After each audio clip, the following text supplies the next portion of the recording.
2026 में अगर मुझे जावा सीखनी होती तो मैं क्या क्या सीखता और कैसे कैसे स्टार्ट करता। Let's talk about in this video.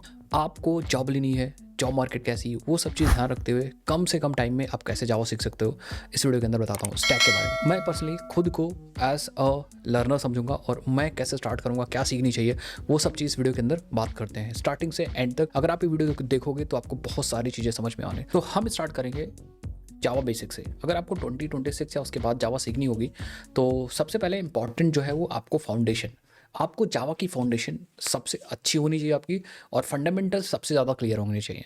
अगर आपके फंडामेंटल्स अच्छे हैं, क्लियर हैं, तो आपको फ्यूचर में किसी भी जावा के फ्रेमवर्क्स को सीखने में कोई दिक्कत नहीं होने वाली, और जावा के फ्रेमवर्क्स एंड टेक्नोलॉजीज़ के साथ ही आप एआई वगैरह भी यूज़ कर पाओगे। तो सबसे पहले स्टार्ट करेंगे हम जावा बेसिक्स के साथ। अब जावा बेसिक्स में भी कौन कौन से टॉपिक्स है, कुछ टॉपिक्स बात कर लेते हैं, बहुत ज़्यादा डिटेल में नहीं जाएंगे।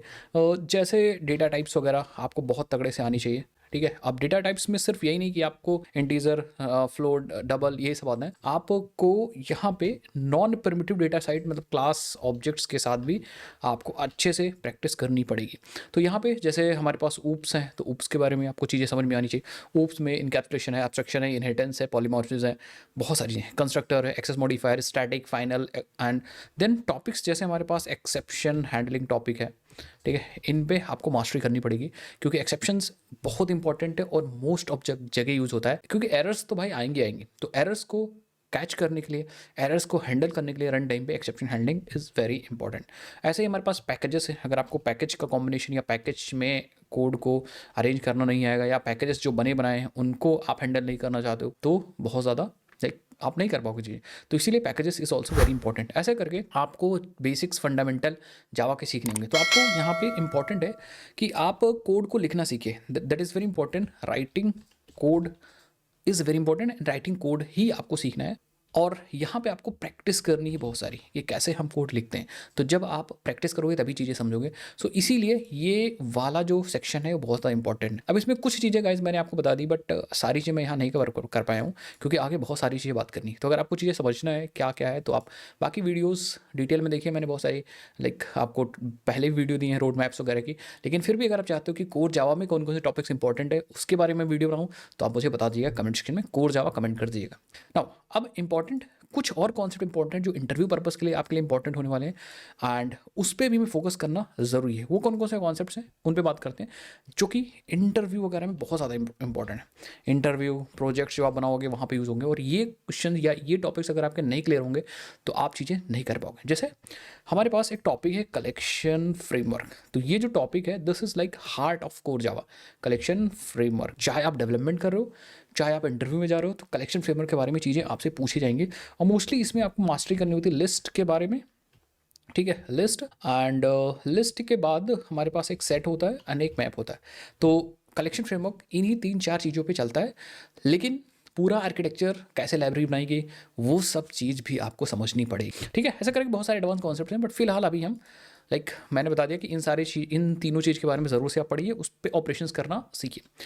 उसके बाद एक टॉपिक आता है दैट इज़ अ जेनरिक्स, ठीक है। हालांकि जब आप कलेक्शन फ्रेमवर्क सीखते हो तो वहाँ पे जेनरिक सीखते हो, बट फिर भी मैं आपको बता रहा हूँ जेनरिक्स अलग से आप यूज़ करिए। इससे फ़ायदा क्या होगा, इससे आप जो अपना कोड लिख पाओगे, आप अपना कोड मोर जेनरिक फॉर्मेट लिख पाओगे। दैट मीन्स आप किसी क्लास पे डिपेंड नहीं करोगे, किसी भी टाइप का ऑब्जेक्ट आप यूज़ कर सकते हो इस टाइप के कोड के साथ। उसके बाद जैसे कुछ टॉपिक्स और भी इंग्लिश कलेक्शन फ्रेमवर्क जब आप पढ़ोगे तो वहाँ पे लाइक सॉर्टिंग से रिलेटेड आपको कंपैरेटर, कंपैरेबल, एंड देन सबसे इंपॉर्टेंट है भाई जावा 8 के features, Java 8 features. And Java 8 features में भी अगर मैं बताऊँ तो जैसे आपके पास लैम्डा है, आपके पास स्ट्रीम एपीआई है, आपके पास फंक्शनल प्रोग्रामिंग है, इसके बारे में चीज़ें सीखनी होंगी, और एक्चुअली आप कोड में कैसे इसको यूज़ करते हो ये भी आपको समझना पड़ेगा। एंड ऑप्शनल इंटरफेसेस वगैरह हैं, ऑप्शनल क्लासेस हैं, तो इन्हें आपको समझना पड़ेगा और सीखना पड़ेगा अगर आप चाहते हो कि हम अच्छे से जावा मास्टर करें। तो कोई ऑप्शन नहीं कि इसे छोड़ दिया जाए। अच्छा, कुछ टॉपिक्स और हैं जिन पे आप फोकस कर सकते हो, दैट इज़ अ मल्टी या थ्रेडिंग लिख दो, ज़्यादा इंपॉर्टेंट है। थ्रेडिंग हो गया, अंडरस्टैंडिंग और नेटवर्किंग, एटलीस्ट आप बेसिक्स करो, कुछ प्रोजेक्ट्स बनाओ छोटे मोटे, नेटवर्किंग कैसे काम करता है, टीसीपी आईपी यूडीपी, ऐसा करें जो प्रोटोकॉल्स हैं टीसीपी वगैरह वो कैसे इंप्लीमेंट करते हैं, ठीक है। तो ये सब चीज़ आप ज़रूर से सीखिए। और जब आप थ्रेडिंग वगैरह पढ़ोगे तो वहाँ पे हमारे पास एग्जीक्यूटिव सर्विस का कॉन्सेप्ट आएगा, ठीक है। और जब आप थ्रेडिंग का कॉन्सेप्ट पढ़ोगे तो वहाँ पे हमारे पास लाइक सिंक्रोनाइजेशन का कॉन्सेप्ट आएगा, कॉम्पिटेबल फ्यूचर्स का वहाँ पे कॉन्सेप्ट आएगा। तो ये सब चीज़ आपको सीखना पड़ेगा। एंड मोर फोकस आपको यहाँ भी प्रैक्टिस करनी है ज़्यादातर कि कैसे हम स्ट्रीम एंड कॉनकरेंसी का इस्तेमाल करें। स्ट्रीम एंड करेंसी का इस्तेमाल आप कैसे कर सकते हो, इसकी प्रैक्टिस करनी है, क्योंकि ये heavily ask, these topics are heavily asked in interviews. क्योंकि आपका मेन मोटो तो ये होगा ना गाइस कि हम इंटरव्यू कैसे क्लियर करें। तो अगर आप यही नहीं कर पाओगे, लाइक इंटरव्यू नहीं क्लियर कर पाओगे, तो डेवलपमेंट कैसे करोगे। So this is very important, ठीक है। उसके बाद बहुत सारे फीचर्स हमारे पास जावा 17, 21 एंड 25 में है। तो उन फीचर्स को भी पढ़ना सीखना इंपॉर्टेंट हो जाता है। कुछ मैं बता देता हूँ, नॉट ऑल बट कुछ मैं बता देता हूँ। जैसे फॉर एग्जाम्पल, अब जब आप जावा यूज़ करते हो तो जावा में अब 25 is a stable version, LTS version, ठीक है, लॉन्ग टर्म सपोर्ट वर्जन। तो LTS को आप इस्तेमाल कर सकते हो। हालांकि बहुत सारे लोग यूज़ अभी नहीं कर रहे हैं क्योंकि अभी लेटेस्ट आया, बट फिर भी। तो अब जैसे रिकॉर्ड्स में बात करें, लाइक हम फीचर्स में रिकॉर्ड्स बहुत सारे लोग अब यूज़ कर रहे हैं। And basically like features like sealed classes, switch expressions, ठीक है, and pattern matching, these concepts are actually now been used by developers. तो ये कॉन्सेप्ट्स आपको समझ में आने चाहिए और आने चाहिए। ऐसा करके बहुत सारे कॉन्सेप्ट्स हैं। जैसे थ्रेडिंग जब आप पढ़ोगे तो इसमें लाइक वर्चुअल थ्रेड्स हो गया, तो वर्चुअल थ्रेड्स के भी कॉन्सेप्ट आपको समझ में आने चाहिए। ऐसा करके बहुत सारे टॉपिक हैं जो कि हॉट हैं। मैं यहाँ पे सारे नाम नहीं लिख सकता हूँ। मैं ये नहीं बता रहा हूँ आपको कि यहाँ पे आपको कौन कौन से टॉपिक सीखने, मैं बता रहा हूँ कि हमारा अप्रोच क्या होने वाला है। तो बेसिकली हम फीचर्स को कवर करेंगे यहाँ पे। इतना होने के बाद yes, we are ready for core Java foundation. आपको इतना होने के बाद आपको कोर जावा फाउंडेशन समझ में आ जाएगी। अब आप क्या कर सकते हो फॉर जॉब। आपको एक चीज़ और इंपॉर्टेंट है जॉब के लिए, ये वाला टॉपिक बहुत ज़्यादा इंपॉर्टेंट, डीसे for Java jobs, very important. तो आपको इस पे फोकस करने के लिए आपको पैरेलल में थोड़ा साथ में पैरेलल लर्निंग भी करनी पड़ेगी। तो मैं क्या करूँगा, मैं थोड़ा पैरेलल लर्निंग भी करता रहूँगा इसमें कुछ टॉपिक्स जब मैं काम कर रहा हूँ, क्योंकि मैं ऐसा अज्यूम कर रहा हूँ कि हमारे पास टाइम कम है, मेहनत करके चीज़ें कवर करनी है। जैसे कुछ टॉपिक्स मैं एरेज में मास्टर कर लूँगा, ठीक है, मैं यहाँ पे मास्टर कर लूँगा रिकर्सन या स्ट्रिंग्स ये मास्टर कर लूँगा। मैं रिकर्सन का टॉपिक मास्टर कर लूँगा, ठीक है। मैं लिंक्ड लिस्ट अच्छे से पढ़ लूँगा। मैं स्टैक एंड क्यू भी अच्छे से पढ़ लूँगा। ट्री एंड ग्राफ्स के कुछ इंपॉर्टेंट टॉपिक्स नेट से निकाल करके और इनको मास्टर कर लूँगा। अब वो मैं यूट्यूब से देख लूँगा, कुछ बुक्स रेफर कर लूँगा और कुछ आर्टिकल्स वगैरह पढ़ लूँगा, ठीक है। और एक दो चीज़ और है, कुछ कॉमन सॉर्टिंग एल्गोरिदम, ठीक है, एल्गोरिदम्स भी इंपॉर्टेंट होती हैं, तो उसे भी आपको मास्टर करना पड़ेगा। तो एल्गोरिदम्स एंड कॉमन सॉर्टिंग के साथ साथ कॉमन सर्चिंग एल्गोरिदम्स भी इंपॉर्टेंट है, तो वो भी मैं करूँगा। क्योंकि भाई इंटरव्यू में कहीं भी जाओगे तो आपसे पूछ लिया जाएगा, फिर आप क्या करोगे। These topics are very important. Trees में आप सब चीज़ नहीं करो, थोड़ा बहुत छोड़ दूंगा मैं करूँगा तो जैसे फॉर एग्जांपल कुछ बेसिक्स ही करूँगा basically, like binary search tree. तो मैं यहाँ पे बेसिक्स ही करूँगा, बहुत ज़्यादा डीप में नहीं घुसूँगा। बाद में रिक्वायरमेंट के अनुसार, जैसे मैं 2-4 इंटरव्यू दिया कंपनी के अनुसार, अगर मुझे लगता है कि डीएसए बहुत डीप में पूछ रहे हैं तब मैं यूज़ करूँगा। इसका भी मैं बेसिक्स ही करूँगा, ट्रेवर्सर वगैरह सीख लूँगा, इंप्लीमेंट कर लूँगा और कुछ क्वेश्चंस में प्रैक्टिस करूँगा। और कहाँ पे, अगर मैं लीड कोड में कर पाऊँगा या लीड कोड ही यूज़ करूँगा फॉर प्रैक्टिस, या फिर कोड स्टूडियो वगैरह यूज़ कर सकता हूँ, स्टूडियो। अदरवाइज़ मैं खुद से लाइक हर टॉपिक के 50-50 क्वेश्चंस निकाल के डिफरेंट वैरायटी के, इंटरमीडिएट, हार्ड, इनकी प्रैक्टिस करूँगा मेहनत करके, ठीक है। तो पैरेलल, ये इसके लिए मैं अलग टाइम नहीं दूंगा डीएसए फॉर जावा, क्योंकि मेरे पास टाइम कम है। तो डीएसए फॉर जावा मैं पैरेलल में ही लर्न करूँगा। यहाँ पे मैंने लिख रखा है पैरेलल लर्निंग मैं करूँगा। नाउ अब हम इतना करने के बाद, क्योंकि हमें डेवलपमेंट में घुसना है, तो आई विल एक्चुअली अच्छा एक चीज़ और करूँगा, मीडियम लेवल का डीएसए इज़ ओके। तो ये दोनों पॉइंट्स हम यहाँ पे रख देते हैं। तो मीडियम लेवल तक मैं डीएसए में घुसूंगा, ज़्यादा डीएसए में नहीं घुसूंगा, ठीक है। उसके बाद मैं डेटाबेस सीखूंगा, क्योंकि डेटाबेस फॉर एनी डेवलपमेंट या any project database is very important. तो यहाँ पे डेटाबेस में कुछ टॉपिक्स मैं बता देता हूँ, that is also very important, ठीक है। सबसे पहले एसक्यूएल सीखूंगा। एसक्यूएल में आपके जितने भी डीडीएल, डीएमएल सब आते हैं वो सब सीखूंगा। उसमें फिर आपके select operations, join operation, indexing, normalisation, ACID property, transactions and stored procedures, ठीक है। और इसके लिए मैं डेटाबेस जो यूज़ करूँगा दैट इज़ पोस्टग्रेस यूज़ कर लूँगा, या फिर माई एसक्यूएल यूज़ करूँगा। रिलेशनल डेटाबेस में यूज़ करूँगा तो माई एसक्यूएल यूज़ करूँगा, या फिर मैं यूज़ करूँगा पोस्टग्रेस। ठीक है। डॉक्यूमेंट डेटाबेसेस नहीं यूज़ करूँगा क्योंकि अगर आप एक बार एसक्यूएल बेस्ड डेटाबेसेस सीख लेते हो तो आपको डॉक्यूमेंट डेटाबेसेस सीखना बहुत ईजी हो जाता है, जैसे मोंगोडीबी वगैरह बहुत ईजी है। ठीक है, तो ये चीज़ें मैं मास्टर करूँगा। जो टॉपिक्स मैंने बताया, मैंने टॉपिक्स को लिखे नहीं पर्सनली, बट आप समझ सकते। उसके बाद एक्चुअली मैं मास्टर कहूँगा कि जो मैंने प्रोग्राम्स लिखे हैं,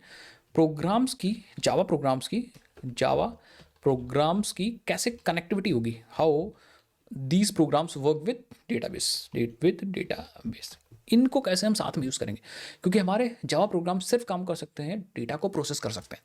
उस प्रोसेस डेटा को हम कैसे डेटाबेस में सेव कर सकते हैं, और हमारे पास पहले से अगर बहुत सारा डेटा है तो हम उसको एफिशिएंटली कैसे निकाल करके और अपने प्रोग्राम में यूज़ करा सकते हैं। अब उसको सीखने के लिए हमारे पास ये सारे टॉपिक्स आएंगे, जैसे JDBC, हाइबरनेट एंड GPA।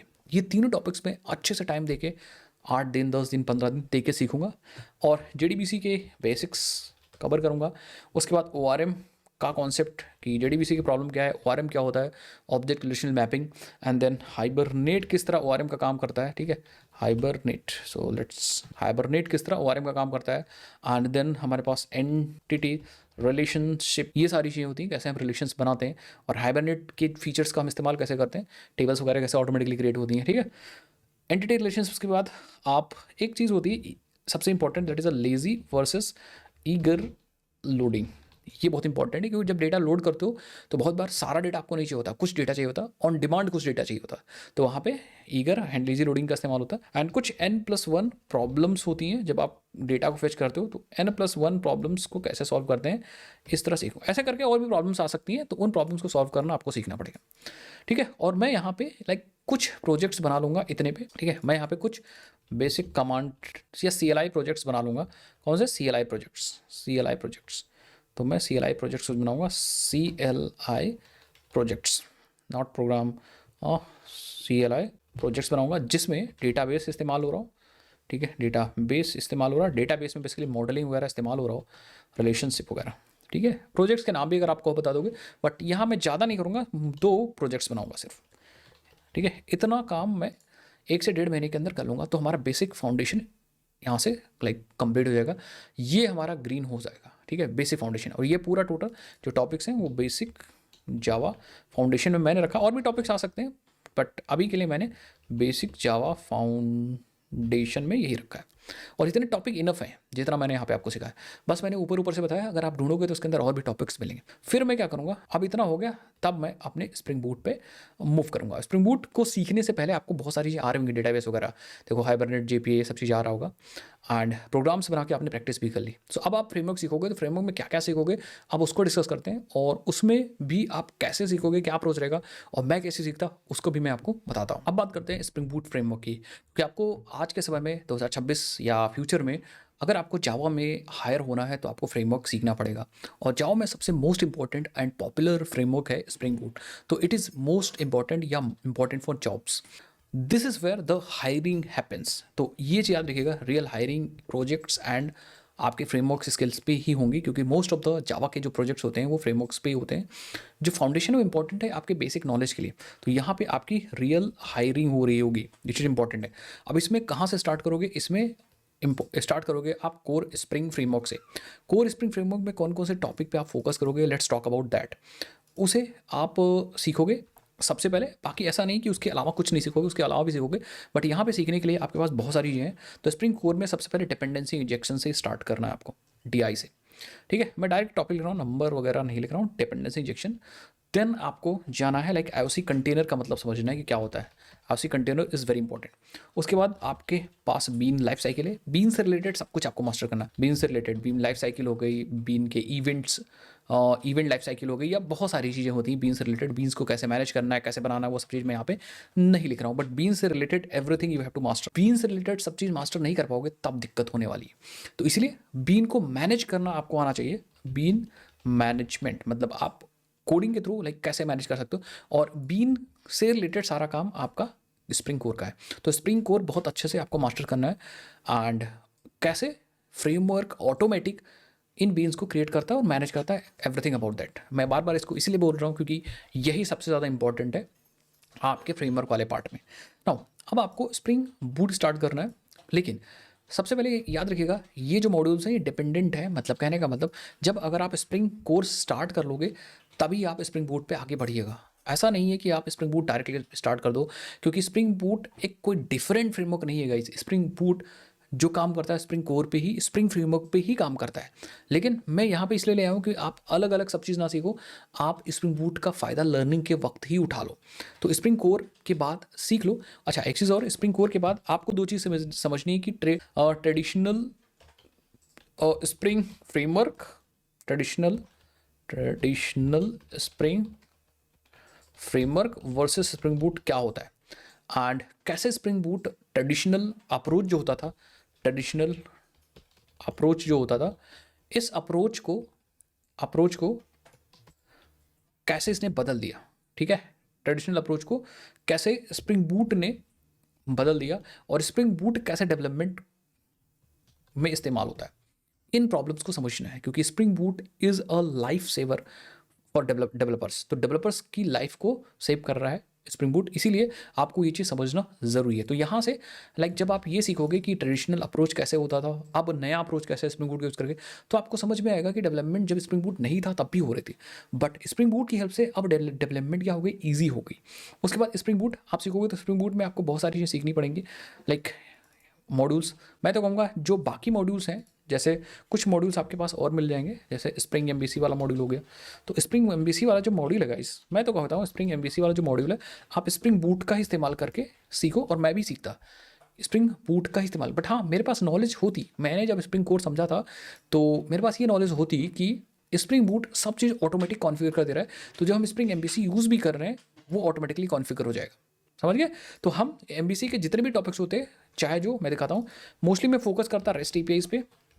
ठीक है, मैं फोकस करता कंट्रोलर्स कैसे बनाते हैं, डिफरेंट टाइप्स ऑफ कंट्रोल कैसे हम बना सकते हैं, और सर्विसेज बनाने पे फोकस करता है, रेपोजिटरीज क्या होती हैं, इन सब चीज़ पे फोकस करता है। ठीक है, वैलिडेशंस वगैरह कैसे कर सकते हैं, एक्सेप्शन हैंडलिंग कैसे आप स्प्रिंग बूट में कर सकते हो, ऐसे करके बहुत सारे टॉपिक्स आपके स्प्रिंग एमबीसी में आते हैं, जिसको मैं मास्टर करता with projects, with real APIs, या विद किसी प्रोजेक्ट को एज अ एग्जांपल मान के काम करता विद रियल एपीआईज। ठीक है, तो ये चीज़ मैं करता है स्प्रिंग बूट को सीखते समय, एमबीसी भी सीख लेता, क्योंकि स्प्रिंग बूट में ऐसा बहुत ज़्यादा कॉन्सेप्ट नहीं है। ठीक है, ऑटोमेटिक सब चीज़ है ना। अब मेन बात आती है, हम उसके बाद हम सीखते स्प्रिंग डेटा जेपीए। अगर आपकी मर्जी होती है, रिक्वायरमेंट है, तो स्प्रिंग जेडीबीसी सीख सकते हो, या फिर इंट्रो वगैरह ले लो, काम हो जाएगा आपका। ठीक है, एक चीज़ और है, मैं रिकमेंड करता हूँ कि जब आप स्प्रिंग एमबीसी सीखो तो एटलीस्ट 2 टॉपिक के बारे में सीखो। मैं तो भैया सीखता टाइम दे करके 1 दिन 2 दिन। एक तो है सर्वलेट और एक है फिल्टर्स। ये दोनों टॉपिक मैं तो नहीं स्किप करने वाला था, क्योंकि ये दोनों टॉपिक्स बहुत ज़्यादा इंपॉर्टेंट है गाइस, बहुत ज़्यादा इंपॉर्टेंट है। इस पर मैं रेड लगा सकता हूँ, these are so much important कि आपको ये चीज़ आनी ही आनी चाहिए। तो मैं तो मान के चलो 2 दिन का टाइम देता, 2 दिन का, और ये देखता कि ये होते क्या है, क्या होते हैं, कैसे काम करते हैं, कैसे बनाते हैं इनको, और कैसे ये हमारे फ्रेमवर्क में सहायता करेंगे, how these 2 topics helps us in framework. ये चीज़ समझता, तब मुझे पता चलता कि अच्छा, ये जो स्प्रिंग एमबीसी जो हम यूज़ कर रहे हैं behind the scene on the flow, वो सारा काम behind the scene servlet and filters ही कर रहे हैं। तो ये चीज़ मैं ज़रूर से देखता, सर्वलेट एंड फिल्टर्स बेसिकली अगर टाइम होता तो इस पर एक प्रोजेक्ट बनाता, बट अगर टाइम नहीं है तो मैं क्या करता, डायरेक्टली स्प्रिंग बूट सीखते समय, कोर के बाद स्प्रिंग बूट सीखते समय servlet and GSP servlet and filter सीखने के बाद, और डायरेक्टली मैं ये सारे टॉपिक्स मास्टर कर। अच्छा, इसमें बहुत सारे टॉपिक्स हैं, मैं यहाँ पे एक्स्ट्रा लिख देता हूँ। ठीक है, मुझे सारे टॉपिक्स याद नहीं है, तो मैं अभी के लिए फिलहाल यहाँ पे ECT लिख दे रहा हूँ। उसके बाद स्प्रिंग डेटा जेपीए सीखता है। स्प्रिंग डेटा जेपीए कैसे हम एमबीसी के साथ यूज़ कर सकते हैं, लाइक हम, और रिपोजिटरीज वगैरह क्या होती है थोड़ा डिटेल में सीखता है। रिपोजिटरीज कैसे ऑटोमेटिक क्लासेस बनती हैं, प्रॉक्सी क्लासेस रिपोजिटरीज की, वो सीखता।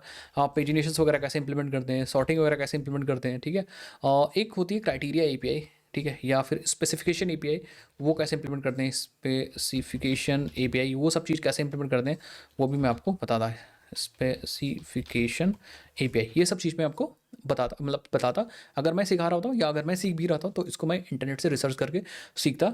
और भी इसमें बहुत सारे टॉपिक है, जैसे सर्चिंग वगैरह है, तो इसमें आ जाएगा लाइक कस्टम मेथड्स जो आप बनाते हो, custom finder methods, custom finder methods, और बेसिकली एडवांस चीज़ के लिए हमारे पास स्पेसिफिकेशन एपीआई हम लोग इंप्लीमेंट कर रहे होते हैं।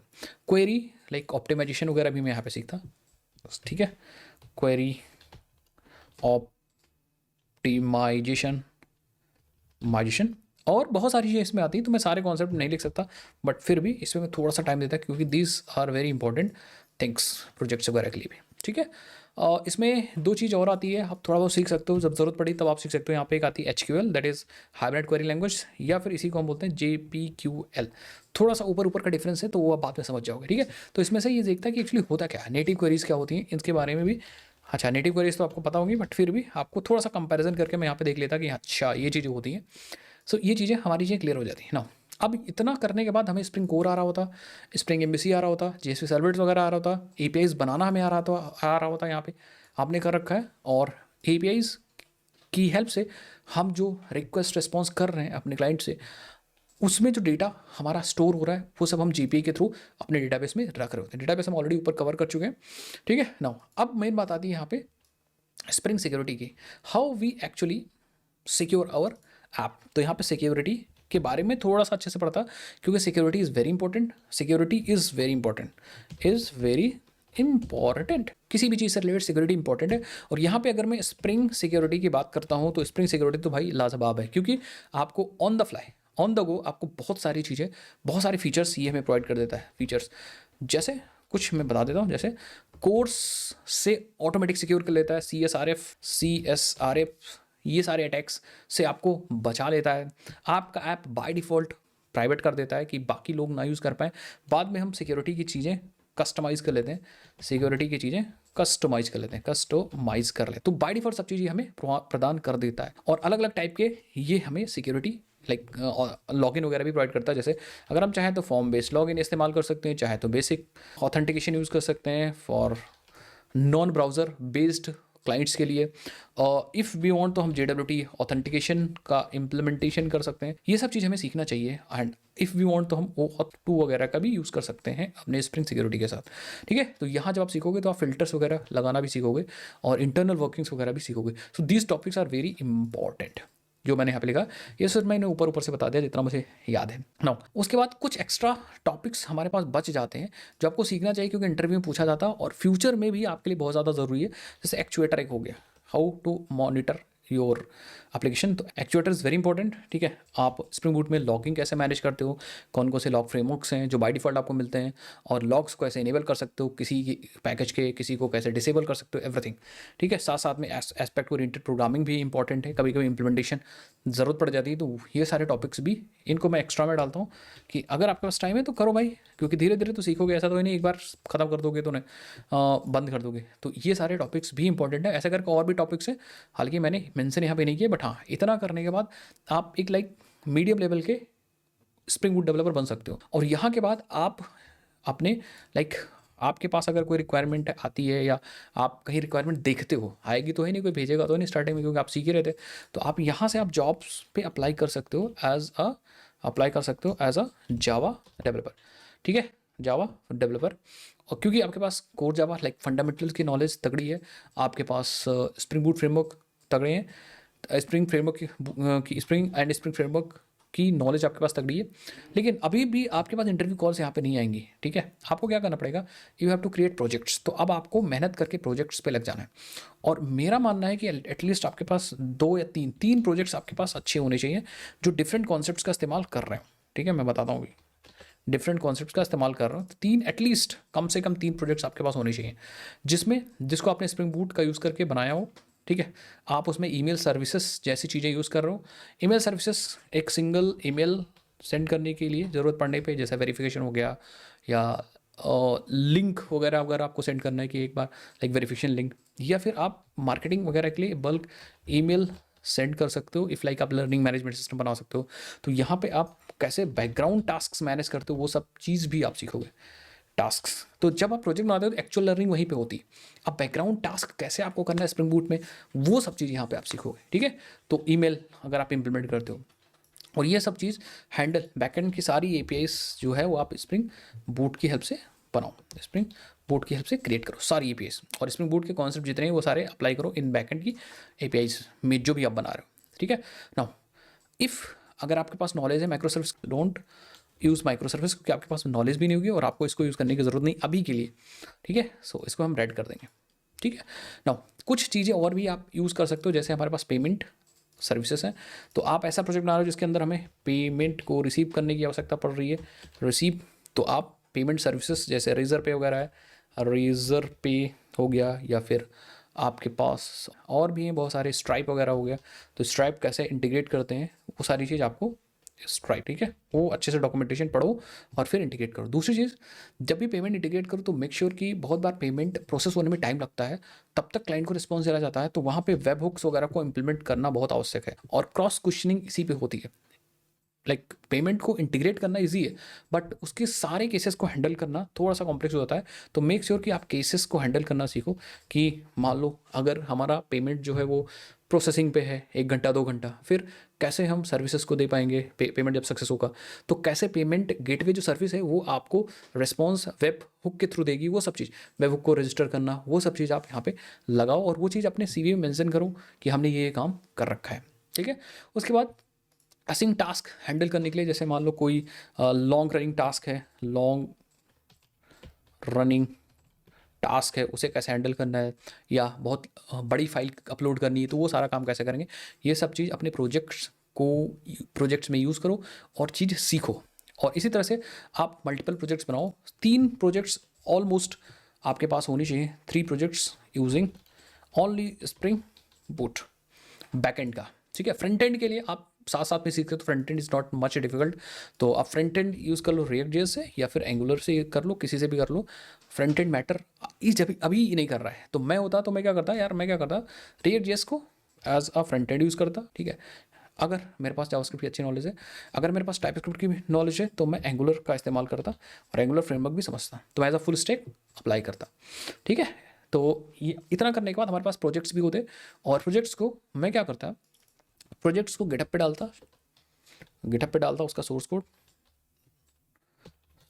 कोड एंड आफ्टर दैट मैं रीडमी को अच्छे से मेंटेन करता, रीडमी फाइल को अच्छे से मेंटेन करता with screenshots and all, and then उसको मैं अपने प्रोजेक्ट्स को डिप्लॉय करता, और मैं डिप्लॉय करने के लिए यूज़ करता क्लाउड, ठीक है। मैं कुछ पैसे खर्चा करता क्लाउड, AWS का फ्री टियर लेता, ठीक है, या फिर मैं डिजिटल ओशन इस्तेमाल करता, या फिर मैं अगर फ्री करना है तो रेंडर वगैरह करता, बट मैं या होस्टिंगर का भी, ठीक है, होस्टिंगर जैसे सर्विसेज का इस्तेमाल कर सकते हो क्लाउड्स को परचेज करने के लिए VPS, और VPS में मैं अपने सोर्स कोड को डिप्लॉय करता एंड देन अपने CV के अंदर मेंशन करता प्रोजेक्ट्स को, देन अपने रेज्यूमे में मेंशन कर देता अपने प्रोजेक्ट्स को। तो these are very important things जो आपके लिए मेंशन है। फिर मैं अप्लाई करता मल्टीपल जगह पे काम करने के लिए, जो वीक सेक्शन लगता है इंटरव्यू देने, मान लो हमें कोई इंटरव्यू ना वीक सेक्शन लगता तो मैं उस पर फिर काम करता, लेकिन मैं लर्निंग रोकता नहीं। ये सब मान लो करने में मुझे 2-3-4 महीना लग गया, मान लो ये सारा करने में, ठीक है, तो मैं आगे चीज़ें सीखता रहता। क्या सीखता रहता, जस्ट मैं बताता हूँ आपको, मैं सीखना स्टार्ट कर देता माइक्रो सर्विसेज, ठीक है। माइक्रो सर्विसेज में सबसे पहले सीखता माइक्रो सर्विसेज, क्यों भाई, क्यों ज़रूरी माइक्रो सर्विसेज का कुछ इंपॉर्टेंट कॉन्सेप्ट जैसे API गेटवे हो गया, कॉन्फिग सर्वर हो गया, सर्विस कम्युनिकेशंस हो गया, कैसे कम्युनिकेशन करती है सर्विसेज, जो प्रॉब्लम चैलेंजेस माइक्रो सर्विसेज में आए हैं उनको हम कैसे इन डिज़ाइन पैटर्न्स की तरीके यूज़ करके कैसे सॉल्व करेंगे। जैसे हमारे पास सर्किट ब्रेकर के पैटर्न्स हो गए, इसमें बहुत सारे पैटर्न्स होते हैं, रेट एंड के पैटर्न्स होते हैं, बहुत सारे सर्किट ब्रेकर्स के अलग अलग पैटर्न्स हैं, ठीक है। तो रेजिलियंस 4G की हेल्प से हम लोग इंप्लीमेंट करते हैं, तो वो सारी चीज़ें इंप्लीमेंट करने की मैं कोशिश करता, ठीक है। एंड इसमें बहुत सारे टॉपिक्स हैं माइक्रो सर्विसेज में, तो हम लोग माइक्रो सर्विसेज को लाइक कवर भी करते हैं अपने लाइव बैचेस के अंदर। आप जाके चेकआउट भी कर सकते हो, हमारे कोर्सेज जो लाइव चल रहे हैं, अभी कुछ नए कोर्सेज आए हैं तो उनको भी आप चेकआउट कर सकते हो। बट मैं माइक्रो सर्विसेज अभी इस वीडियो के अंदर माइक्रो सर्विसेज डिटेल में नहीं बात कर रहा हूँ कि माइक्रो सर्विस में क्या क्या सीखता मैं, बट मैंने ऊपर ऊपर से कुछ लिख दिया। यहाँ पे और भी टॉपिक्स एंड कॉन्सेप्ट हो सकते हैं माइक्रो सर्विसेज। तो micro services related concepts, micro services related concepts को मैं यहाँ पे मास्टर कर रहा होता, ठीक है।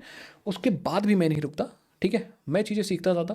लाइक मान लो हमें 2 महीना इसमें लग गया, तो मैं फिर साथ साथ में पैरेलली मैं यहाँ पे और भी आपसे सीखने के लिए मैं थोड़ा सा डेवऑप्स के भी कॉन्सेप्ट सीख लेता, बट ये सब एडवांस में आ जाता है दीज लाइक माइक्रो सर्विसेज के बाद एडवांस। बाकी इतना बैकएंड डेवलपर के लिए इनफ होता है एज अ फ्रेशर, बट फिर भी लाइक आपकी जॉब नहीं लग रही या आप फ्री हो तो ये सारे टॉपिक्स इंक्लूड कर सकते हो। और मैं आ जाता, पता है कहाँ मैं आ जाता, यहाँ पे डेवऑप्स पे। डेवऑप्स में जैसे डॉकर सीखता, डॉकर किस प्रॉब्लम को सॉल्व करता है, डॉकर क्या होता है, डॉकर के बेसिकली जो इंपॉर्टेंट चीज़ें हैं, ठीक है, उसके कोर कॉन्सेप्ट्स, क्यूबरनेट्स बेसिक ही सीखता बट सीखता ज़रूर से मैं, ठीक है, बेसिक्स को सीखता। उसके बाद AWS की कुछ इंपॉर्टेंट सर्विसेज जैसे मैं बता देता हूँ, IAM क्या है, S3 क्या है, ठीक है, EC2 इंस्टेंस क्या है, EC2 क्या है, ऐसे करके जितनी इंपॉर्टेंट सर्विसेज है, लोड बैलेंसिंग सर्विसेज, ठीक है, ईमेल सर्विसेज, ये सारी जो इंपॉर्टेंट सर्विसेज है ये सब चीज़ मैं सीखता, ठीक है, AWS के सर्विसेज। फिर मैं अपना प्रोजेक्ट्स जो बनाता वो मैं AWS पे डिप्लॉय करता इन सर्विसेज का इस्तेमाल करके। एंड अभी भी मैं रुकता नहीं,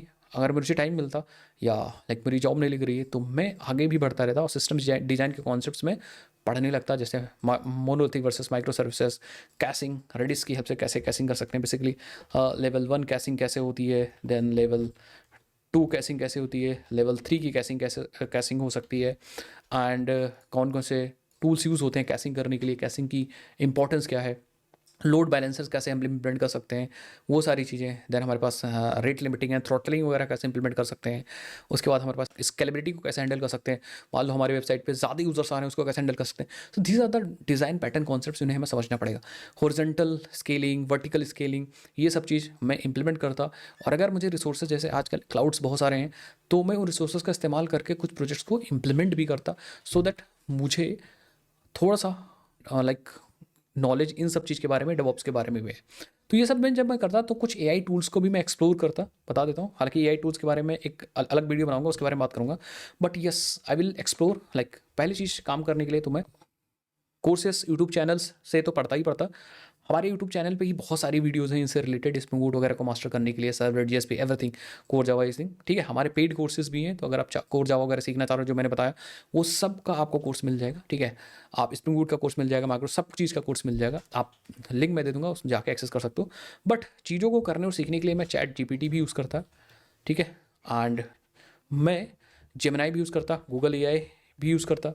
साथ साथ में ज़रूरत पड़ने पे लाइक अगर मुझे कोई एजेंट वगैरह या लाइक कुछ यूज़ करना है तो फ्री टूल्स में लाइक एक्सप्लोर करता, क्योंकि मैं ऐसा समझ रहा हूँ कि मैं एक लर्नर हूँ, तो अभी मैं स्पेंड नहीं कर सकता। लाइक फ्री टूल में लिए कुछ लिमिट्स हमें को पायलट में मिलती है, तो को पायलट वगैरह को मैं एक्सप्लोर करता, ठीक है। और भी AI टूल्स जैसे विंडसर्फ, उसको मैं एक्सप्लोर करता। तो ऐसा करके जितने भी टूल्स इंटरनेट पे हैं AI, उन क्या हैं, ठीक है, कैसे, how this solves developers problems, ये सब सीखता।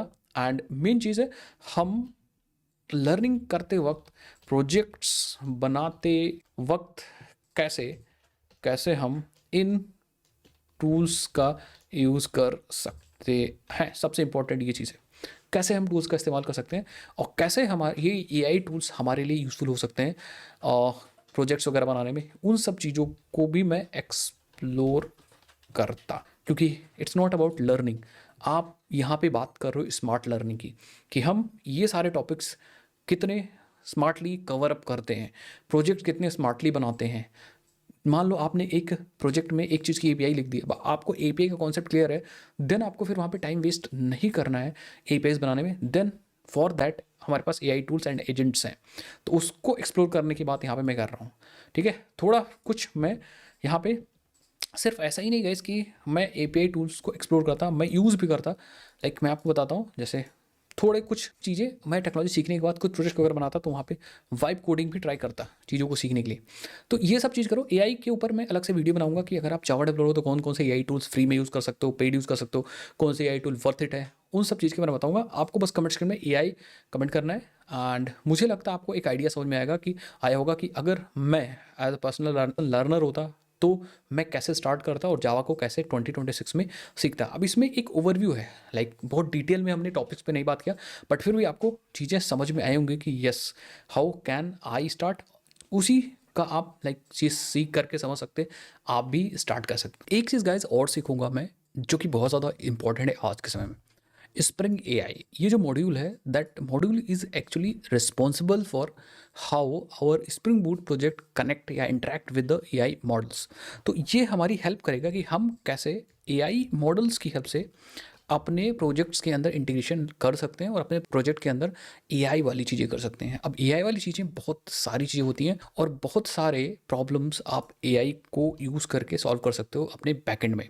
तो AI integration is very important. अब AI मॉडल्स अनेक हैं और AI कैसे काम करता है वो सारी चीज़ें आप आपको सीखने को तब मिलेगी जब आप एआई स्प्रिंग एआई कॉन्सेप्ट सीखोगे। जैसे इसमें बहुत सारी चीज़ें हैं, जैसे प्रॉम्प्टिंग हो गया आपका, या पहले तो मेन चीज़ how to prompt AI model directly from your Spring Boot application. ठीक है, तो यहाँ पे एआई रेस्पॉन्सेज को हैंडल करना। अब वो भी दो तरीके हैं, normal responses and reactive responses या स्ट्रीमिंग रेस्पॉन्सेज।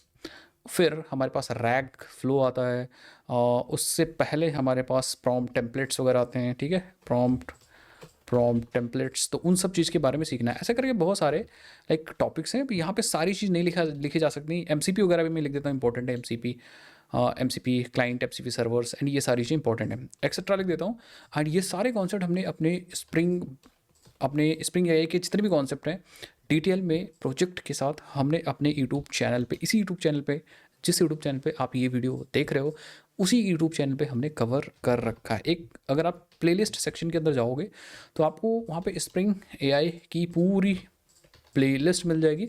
इस प्लेलिस्ट को आप देखोगे तो आपको सारे कॉन्सेप्ट फ्री में समझ में आ जाएंगे। फ्री मतलब लाइक आप लोग को अगर फ्री में देखना तो यूज़ कर सकते हो, अदरवाइज हम अपने पेड बैचेस के अंदर भी हम स्प्रिंग एआई आपको सिखा रहे हैं। तो ये मॉड्यूल बिल्कुल भी मत भूलिएगा। बहुत सारे ऐसे प्रॉब्लम्स हैं यूज़र को जो स्प्रिंग एआई को यूज़ करके सॉल्व कर सकता है। इसकी इंटीग्रेशन बिल्कुल मत भूलिए। और जब प्रोजेक्ट्स बनाइए आप, तो प्रोजेक्ट्स में एआई मॉडल्स का इस्तेमाल करिए। एआई मॉडल्स आपके ब्रेन की तरह काम कर सकते हैं, कोई चीज़ ले सकते हैं, उसको प्रोसेस कर सकते हैं, उसको समझ सकते हैं, और समझ के साथ साथ वो रीज़न करके उसका आंसर भी दे सकते हैं। So make sure include this module. मैं होता तो ये इंक्लूड ज़रूर अवश्य करता।